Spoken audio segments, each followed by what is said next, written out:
ত্রিপুরা রাজ্যের রাজধানী সহ গোটা রাজ্যে আইন শৃঙ্খলা নেই। পুলিশ প্রশাসন প্রয়োজনীয় ভূমিকা পালন করতে পারছে না। যে রাজ্যে মুখ্যমন্ত্রীর বাড়ি থেকে 100 থেকে 150 মিটার দূরত্বের মধ্যে পুলিশের উপস্থিতিতে রাজনৈতিক আক্রমণ সংঘটিত হয়, সেই রাজ্যে আইনের শাসন আছে বলে আমরা মনে করি না। এভাবেই রাজ্য সরকার এবং রাজ্যের মুখ্যমন্ত্রী তথা স্বরাষ্ট্রমন্ত্রীকে আক্রমণ করলেন রাজ্যের প্রাক্তন বিধায়ক তথা সিপিআইএম নেতা রতন দাস।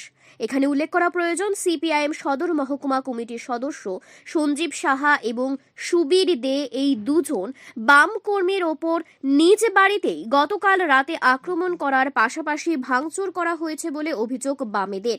এই অভিযোগের পরিপ্রেক্ষিতে অভিযুক্তদের বিরুদ্ধে সুনির্দিষ্টভাবে থানায় জানানো হলেও কেন গ্রেফতার বা কোনো ভূমিকা গ্রহণ করা হচ্ছে না, সেই কৈফিয়ত তলব করেন রতন দাসের নেতৃত্বে সিপিআইএম দলের বিভিন্ন স্তরের কর্মী সমর্থকরা। উপস্থিত হয়ে পূর্ব থানা ঘেরাও করে বিক্ষোভ কর্মসূচি সংঘটিত করে।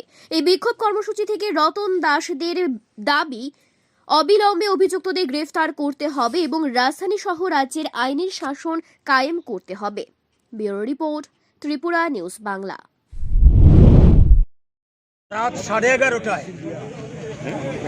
আগরতলা শহরের কাশারিপট্টিতে সিপিআইএম সদর মহকুমা কমিটির সদস্য সঞ্জীব সাহা এবং শহর লোকাল কমিটির সদস্য সুবীর দে, অসুস্থ সুবীর দে, তাদের দুজনের বাড়িতে 7 থেকে 8 জনের বিজেপি আশ্রিত দুষ্কৃতী দল আক্রমণ করে।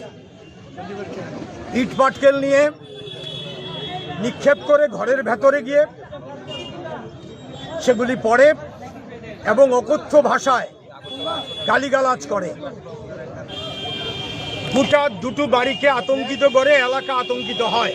গতকালকে রাত 11:30 নাগাদ বিজেপি দলের কিছু দুষ্কৃতিকারী রাত্রেবেলা আমার বাড়িতে হামলা করছে।